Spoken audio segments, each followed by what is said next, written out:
Carolina's Field, Forest, and Water. A closer look at agriculture in South Carolina and conversations between the current and future leaders of agriculture in the Palmetto State and experts from across America. Presented by the students of the South Carolina Governor's School for Agriculture at John De La Howe.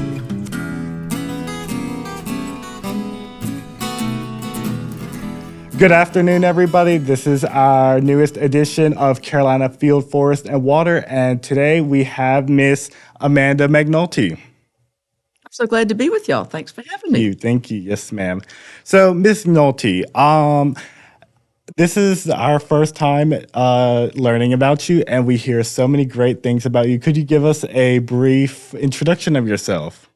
Sure. I grew up in Columbia, South Carolina, and I thought I was going to go into international studies, and I have absolutely no filters, so that would have been a total disaster. And, you couldn't have sent me anywhere. And fortunately, I flunked out of Carolina a couple of times, and I did something else for a number of years and finally went back to school, and I went to Clemson and took a horticulture class, and I said, I think I found it. And it was just the most wonderful thing in the world. And so I used to work in do private gardening and do fancy events and weddings and stuff like that. And then I was so fortunate, I got a job as a Clemson Extension agent over in Sumter. And then from there, there was a show called Making It Grow on SCETV. And since I was in Sumter, they didn't have to pay me any travel to be on the show. And so I started being on the show. And then 10 years or so ago, I became the host. Well, I think it's definitely really cool, going from Clemson Extension agent. They're all over. They go do a lot of things. So kind of what do you do on Making It Grow with South Carolina Educational TV? Kind of what is the just the subjects you go over? Yeah, well, we now do 2 shows on one day. Originally, the show was live. We came in at 7, we left at 8, and it was just and then during COVID, everything had to change. And it was really for the better because it used to be that people would call in with questions, and that meant they had to stay on the phone for a long time. And they would always say, when do I cut my crepe myrtles back? And we were like, I think we've talked about this 100,000 times. And so now we have people who come on, and we go through questions we've gotten that are pertinent to their area of expertise. So if we have a turf specialist, maybe there's some weed questions, or if we've got somebody knows about insects, there might be some insect questions.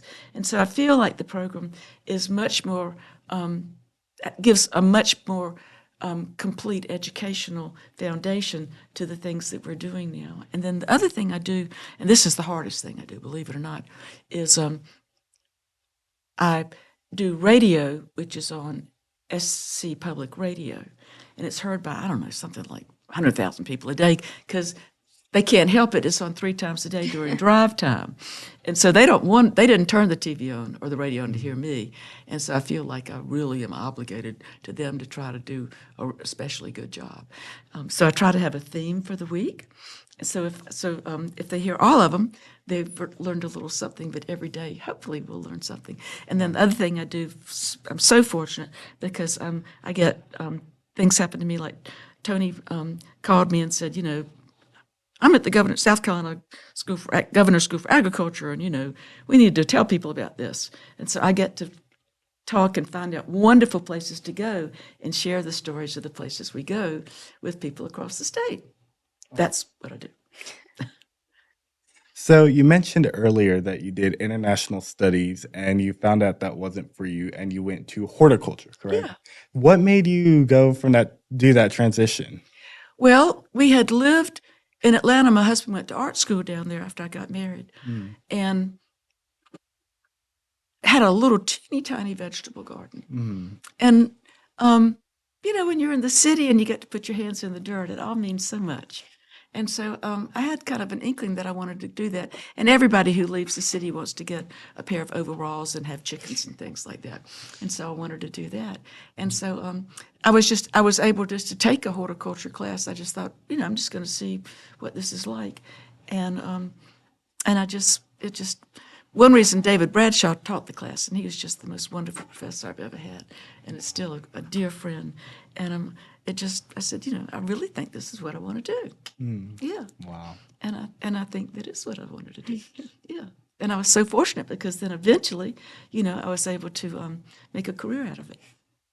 Yes, Sam. That's amazing. So would you say that basically taking horticulture classes has propelled your career into what you are today? Yes, I would. At the same time I was at Clemson, I always also was in the writing program, and you could take the writing class every semester because they changed the number, whatever, the catalog number.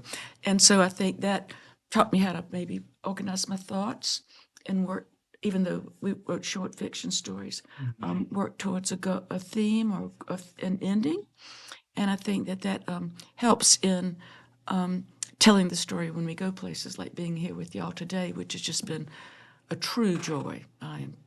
It was a long way to get up here. I'm going to say it was a lot of back We're not roads. exactly in the most accessible spot, I'd Right. say. And it was funny because on the way up, it was just Bradford pear, Bradford pear, Bradford pear, still being planted in people's front yards.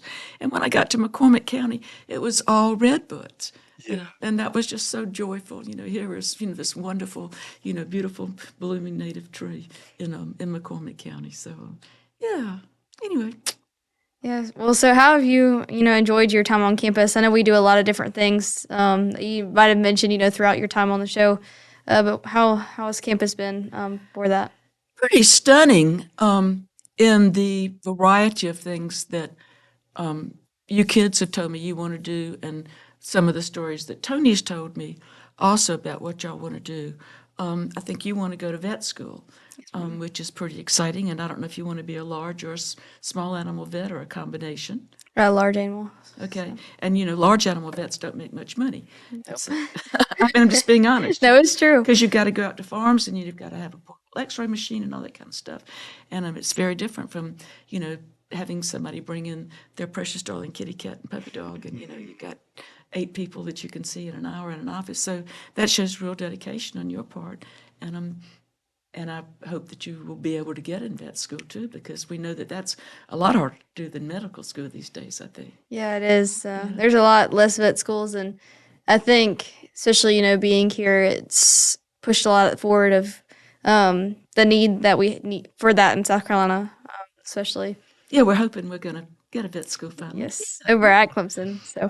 But then one of the guys wants to go into a program where he might be able to make adaptive changes to farm equipment so that people who've had injuries could use them. Come on, how cool is that? Yeah, and then you're going to do Lord knows what, because you're going to be just wonderful at horticulture. And then I met a kid who's going to be in landscaping and is really interested in sustainable design. Met a young woman who she sounds like she's going to be in finance, agribusiness too, in a big kind of way. Y'all are just everywhere. And some of you want to go home and farm. Some of you want to go back and have cattle farms. Some of you want to do row cropping. Y'all are just, it's amazing. I mean, you say, oh, a farmer. Well, there you go, a farmer. And then when I hear the things that y'all are learning the cutting edge of farming and the cutting edge of forestry, controlled burns and leaving snags and, trees up so many for the environmental reasons. And then the equine people, oh, la, la, la, they're always crazy, but anyway, and people just love horses to pieces. But, that y'all had this red clay and the stalls were just a mess when it rained, because there wasn't any drainage. And so these kids got together and went in there and packed down all this soil and put down these special mats and just made this wonderful, the horses are so much more comfortable, not just the people having to muck out the stalls. I mean, that, they were thinking about the animals and the care for them. And, and then, you've got people are learning about caring for animals. Chickens and eggs, and going to maybe have some free-range chickens of some sort, and then you're going to have, you've got beef cattle, and you've got swine, and all kinds of goats going on up here. Yeah. So I think no matter what somebody wants to do, there's an opportunity for them to explore it, and perhaps until you explore something, you don't know what you want to do. That's what makes it so wonderful. You go, my gracious goodness, this is what maybe I was meant to do. And y'all are getting those kind of experiences here, I think. Yeah, we are. And especially, talking about all the livestock we have in the horticulture program, as we're going towards a 50% sustainability goal for our cafeteria. I'm sure you deal with a lot of sustainability too, without the programs you do. So how much does sustainability play into, some of the things that you talk about on your show? Well, when I go now to give talks to groups, I talk about the fact that we're on the edge of a mass extinction.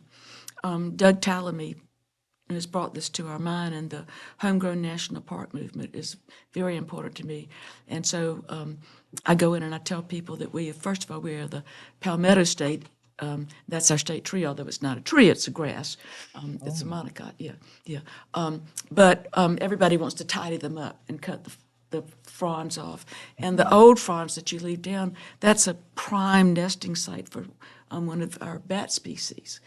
And bats are indicator species, they really, when you look at them and see how they're doing, kind of like with amphibians, they let you know kind of about the health of the whole community. And so I think we've got to stop having this idea of lawns and tidiness and start realizing that we have to share this earth with the other creatures that are here, the ones that were here before we were in some cases, and that it can't all be about how we are going to try to impress other people with this huge green lawn and a couple of trees. And so I think that I just think we all need to be stewards of the earth. When I go to the grocery store, I pick up plastic in the parking lot. If everybody picked up plastic or picked up trash every day, it wouldn't look so, and they think, well, that's somebody else's job. Well, saving the earth and is everybody's job. This is our home. You can't say, well, I vacuumed my house today and I washed the dishes. Our home is so far beyond that. The earth is our home. And I truly think that we all need to say, we've got to make changes in ways that will protect and preserve and care for our earthly home. Kind of deep, I'm sorry, but that's how I feel. No, it's true. I know in ag we deal with a lot of that, and balancing, also with you, obviously the people that are watching you are part of it. I think we deal with that as well, balancing what the outside consumer wants compared to what, we really need to do. But yeah, it's a lot. It's daunting. It is. It is very much so. But there are a lot of us, a lot of hands, right. And hopefully some open minds. I hope we can find ways to, to say, go outside. And we used to have a nurse colony of bats in our attic, and we would go out and watch them emerge between the clapboards. And and then they would, they would go from like mercury into solid things. And there are people who go to places where bats, I think Travelers Rest has a downtown building where they put up all these bat houses. And people just come by the hundreds to watch these bats. And so once you start watching things that maybe you were fearful of, you can realize how very, very special they are. And, people don't like snakes, and we kept snakes in the house when I was a kid. And they went on some huge program to eliminate rattlesnakes in a part of Texas. And the rat problem just got, overwhelming. Because, there's, they're here because they control a pest. There's just an interaction between all of us. And so I just feel like, we've got to start looking at one person can make a difference, because if we suppose, if you make changes in your yard, and you make changes in your yard, and you make changes in your yard, and I make changes in your yard, as Doug Tallamy says, we could have the equivalent of a national park, stretching across the country, But it would overwhelm any number of national parks and state parks and protected places that are there. And it could restore wildlife, give them a place, that has their needs covered and still gives us joy, takes care of all of our needs. And I think the more we start looking at the things around us and seeing how very the adaptations they have, the specificities, that's a hard word to say, that they have, can bring such joy to our lives. I don't get to travel very much, but I'm kind of like you. I just go outside and look at what I see on the ground, and gosh, I mean, that's enough for me. I mean, what a huge, diverse world we have in South Carolina. Yes. You know, I mean, we've got from the mountains to the sea. I mean, we've got all kinds of plant diversity and species diversity. And as you know, and as somebody who's going to be interested in animal health, I mean, you know how that ties together. I just think, you know, there's a chance for us to start saying, let's hold hands and make a difference in trying to take us back to a world that has room for everybody and everything. Yeah, it's definitely, really important with that. But, with your show, how do you, what's some advice for people that are wanting to get into that kind of area or field, I guess I could say? In agriculture who want to maybe get in a career or pursue higher education. Well, goodness gracious, I don't know. I mean, there's so many roundabout ways that happens. And being here today, and hearing about one of your classmates who used some of her college money to buy some stocks in agricultural commodities across the world and then track them. I mean, they're just. I mean, it's just stunning. I mean, the ripple effects from agriculture in South Carolina are amazing, and I can't even begin to think of all the jobs that are out there. Y'all have more of an idea about that, but agriculture is the largest industry in South Carolina, and forestry is the largest of that. And so people need to think, first of all, that trees are a renewable resource when they're handled correctly, and I mean, I think just. It's so many. I've met a lot of people who have had careers and then retired and have decided to have just a teeny tiny small farm and grow things there. Sometimes they take them to local farmers markets, and then they're just. It's stunning how many ways you can get local products and decide that you're going to cook and maybe offer some local products that were cooked. It's just endless. Y'all are the young people with good brains and talking to all your friends about what they're going to do. So y'all should be answering that question instead of me. Thank you. And also, as I noticed, you're very passionate about sustainability, and you're right. I mean, as citizens of this planet, we should take care of our planet and in our actions and be mindful. Recently, I've came across cover cropping and no-till, two practices that are Stunningly sustainable. effective. Yes. I would love to hear what you think about that. Yes, ma'am. Well, when I first moved to the county where I am, they used to burn the residue on the fields, which of course added. And I will say it was beautiful to see. They did it at night. It was just gorgeous. I'm not going to say it wasn't.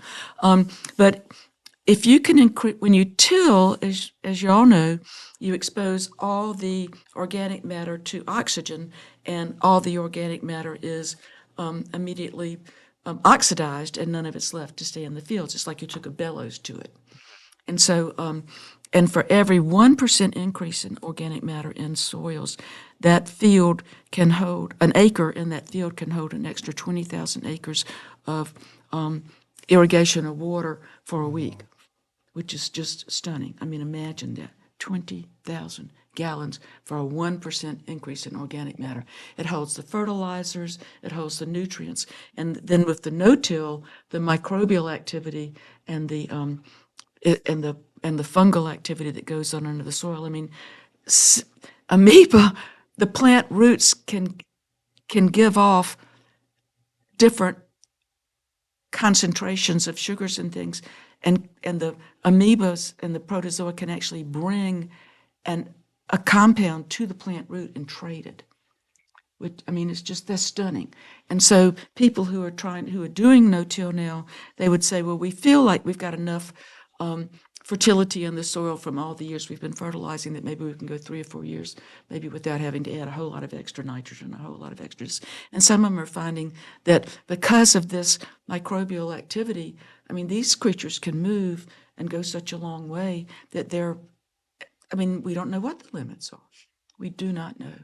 And with the, we're trying to reduce our carbon footprint, and, synthetic fertilizers, are made from, carbon products. And I just think this is a wonderful way to use nature. I mean, what's under the soil is the number of organisms there is so much more than what's on top of the soil. And so if we can keep that microbial activity going through no-till, because when we till, not only do we get rid of all the organic matter, but we break up the mycorrhizal connections and destroy some of the some of the soil organisms. It's fascinating now what people are finding out happens below the level of the soil. It's just the most amazing thing in the world. It happened long before we were here. And so let's hope we can tap back into that again. Yes. And I'm excited here because when I've talked to your professors and your farm people, it sounds like that's their goal, that all of them are trying to, to see to it that you can learn these wonderful new ways of doing things. And so that you can, and it may be that whatever you're doing, you may not incorporate that in your career, but you'll be a spokesman for it. And if somebody starts questioning, well, why are they doing this and why aren't they doing this, that you can give a good research-based answer. So much that happens now is not research-based. I mean, people, just, they throw up their hands and they throw up their hands and throw up their hands. And, but we need to be sure that everything that we talk about is research-based, scientifically studied. And I just think that, we have to have the truth. Yeah. I definitely, especially, with your show and all the things that go on here at school, advocacy is definitely a big part of, what we do, and bringing people like you and other people onto our campus is a big part of that as well. So I've been truly taken by all the kids I've met today. I mean, you look like kids, you've got long hair, blah, blah, blah. And when I got married, my husband had a ponytail, and nobody else did. We've been married 52 years, so that kind of stuff doesn't bother me in the least. But it's just, but I think all of y'all have a real commitment to whatever facet of agriculture you want to do, and that you were brought here. This is a remarkable place. Your teachers are passionate, and I mean, everybody I've met who is in administration or in any kind of activity here, farm management, or teaching, everybody's just like, this is the most wonderful place in the world. And I think part of that is because y'all are on the cusp of the new ways of doing things, regardless of what field you're going to pursue. You have open minds, and you're eager to learn new ways of doing things. It's pretty thrilling to think that this is happening in South Carolina. A little old South Carolina. Yeah. The Palmetto State, yeah. With a tree that's not really a tree. Not a God. and we should all leave all those fronds and let those wonderful little bats, have a home under them. Learn to share the space. Right. Yeah. Yeah, that was a new one for me. I had no idea about that, actually, about the whole thing about. Well, and Palmetto you as State. horticulturists know this. When the frond is half brown, what color is the rest of it? If it's half brown, the other color is half green. Yes, green. So if it's still green, what is it doing? It's still alive, right? It's still photosynthesizing. Right. So why would you want to cut a working leaf off a plant? I mean, it just doesn't make any sense, Yes. So, yeah. So, it just all makes common sense. But, but because people want to be tidy, they go, oh, goodness gracious. But not appealing, I suppose. Yeah. So we just need to see things through others' eyes. Right. Other sets of eyes than just, tidy people. I think as South Carolinians, we should be appreciative of our state because we're one of the few that has a beautiful coastline and mountains and plains. And I mean, it's forest lands. It's a beautiful state. And as you were talking about, I mean, I come from the low country, and this is the first time I really spent time in the upstate. And it's so different, but it's beautiful. I mean, every region just has all this wildlife, as you spoke about, the bats. You got the plant diversity. The entire state, I could argue that we're one of the most diverse states, in the Southeast. Yeah. Yeah, it's gorgeous. I'm glad we have this opportunity. At lunch, I spoke with one of your charming fellow students who wants to go to Oklahoma, and I'm thinking, it's flat.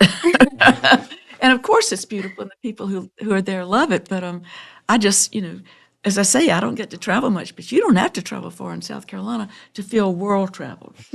So if you're not real rich and you're not going to get on an airplane and fly around the world, get out, get a botany loop, get a jeweler's loop and start going and looking at things, and get a pair of binoculars and start seeing what's here. It's just a wonderful, wonderful, wonderful place to be, in my mind. Yeah. Well, we want to thank you so much for coming today, being on our podcast, and very thankful you could visit campus today as well. We've been very appreciative of This is not the last time I'm coming. I hope you'll let me come back. Oh, yes. Oh, yeah. Thank you. Yes. Thank you for coming to this edition of Carolina's Field, Forest, and Water. Thank you, Ms. Amanda McNulty, for coming on, and we'll definitely hope to see you on our next visit to the farm. Carolina's Field, Forest, and Water. A closer look at agriculture in South Carolina and conversations between the current and future leaders of agriculture in the Palmetto State and experts from across America. Presented by the students of the South Carolina Governor's School for Agriculture at John De La Howe. For more information on the South Carolina Governor's School for Agriculture, visit our website at delahowe.sc.gov.